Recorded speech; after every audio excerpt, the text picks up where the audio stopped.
Thanks for joining us today. In the last video, I explained how I use the indispensable power of emotion. Now it's time to learn something even more powerful: how to create a customer for life. In this video, you will learn the value in creating a customer based on small sales and the truth about the hidden culprit that could be costing you thousands. So sit back, relax, or take some notes. I hope this information will inspire you to succeed. Are you in the service industry?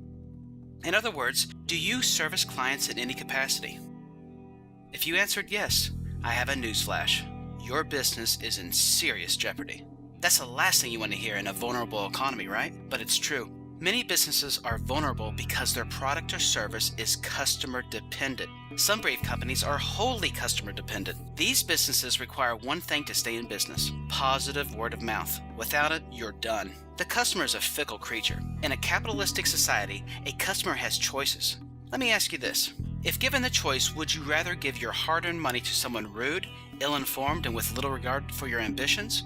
Or would you prefer to give your hard-earned money to someone friendly, knowledgeable, and interested in helping you get ahead? So why is it so hard for us to comprehend that customer service is key? People relate to people. A positive human-to-human interaction is more valuable than any type of sales gimmick or marketing campaign, guaranteed. So let's talk about that. Sales gimmicks, marketing, clever campaigns. Do they matter? Of course, any moron can tell you that. But people matter more. Investing money in effective employee training is more valuable than any marketing campaign you could launch. And here's why. There are three types of buyers: unit buyers, location buyers, and word-of-mouth buyers. 70% of buyers are unit buyers. They are always on the hunt for a better deal. Thanks to the internet, unit buyers have the right information and pricing instantly at their fingertips.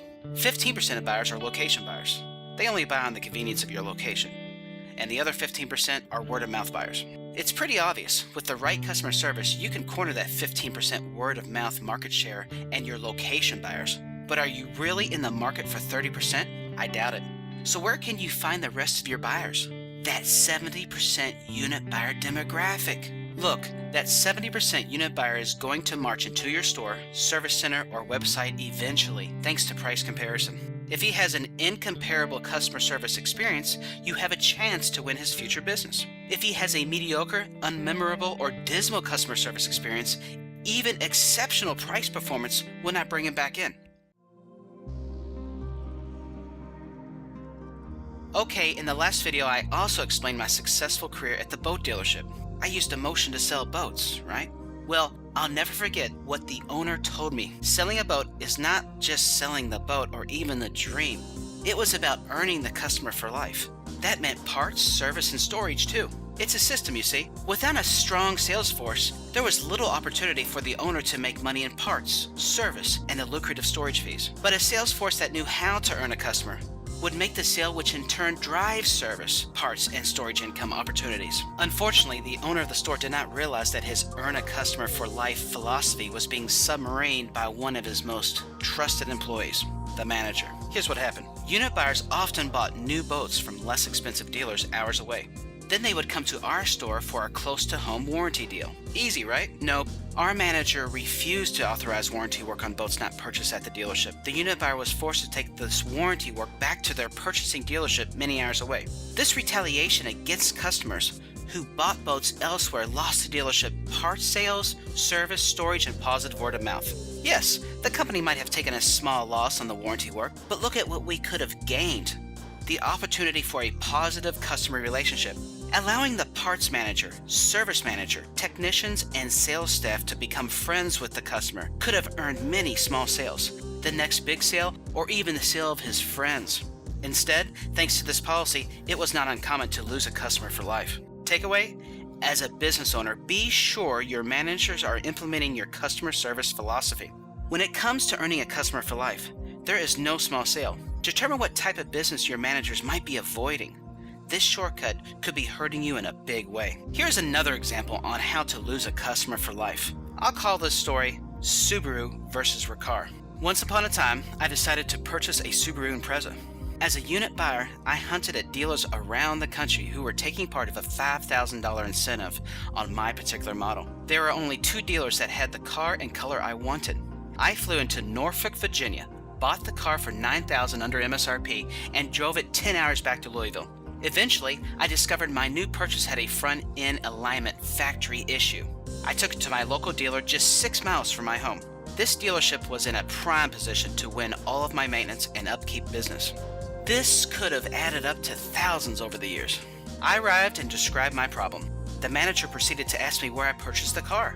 I told him I had purchased it elsewhere, and his goodwill went right out the window. He said, "Since you're not one of our customers, I will have to charge you for the diagnostic if it turns out there is nothing wrong." In the end, I was right, and it was fixed under warranty, and I left there with a really bad taste in my mouth.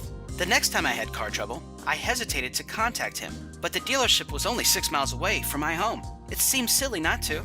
I couldn't believe it. I received the exact same attitude, the exact same horrible treatment. In spite of location, I will never contact that dealership again. The takeaway? If you are a business owner, be aware of how your customers are being treated. Some salespeople searching for the big ticket sales overlook the small gains that could make you big money. Make certain your stance on earning a customer for life is clear. Now that you've heard 2 stories on what not to do, let's move on to a story that tells you what to do. I love this story. This story is the perfect example of how to treat the unit buyer and earn a customer for life. Have you ever heard of a Riccar 1700 canister vacuum? They're fabulous. Not only do they clean your floors, they make friends and plan parties too. Just kidding. But this incredibly fabulous product is also incredibly expensive. My local dealer sells it for $950. A unit buyer, I chose to seek it out on eBay instead. A dealer in New Jersey was going out of business, so I ended up paying $500 for it. Well, fabulous products often require fabulous parts. It turns out that my Riccar 1700 needed expensive bags, HIPAA filters, and parts. When I walked into my local Riccar dealer, the salesperson bent over backwards to help me find the bags and the filters I needed. Even though he knew I did not purchase the high-end vacuum from him, he gave me top customer service. As a result, I will not buy my expensive bags, HIPAA filters, and parts from anyone else. The takeaway? Competent salesperson can build a lucrative career through small purchases. Treat each sale like it is the purchase of a lifetime. Maybe one day it will be. In today's competitive market, it is critical to earn a customer for life. Every sale, no matter how big or small, should be considered important. Does your business have this attitude? Do your people exercise humility? Remember the Subaru story? Maybe you're wondering what happened the second time I called. The second time I contacted the dealership, I called because my battery was as dead as a doornail. Rather than working to solve the problem, the service manager made a big deal out of explaining that if my car failed a dead battery test, I would have to pay for the diagnostic.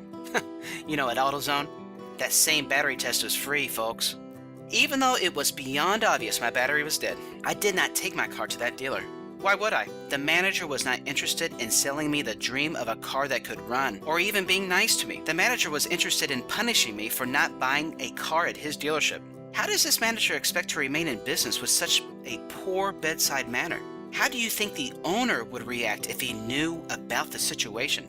That brings me to our next learning installment. The next video talks about the fact that you must audit the customer experience. Thanks for watching. Remember, earn a customer for life. Each purchase should be treated as though it's the biggest purchase ever, because one day it very well may be. We hope you'll join us next time to learn how and why you must audit the customer experience.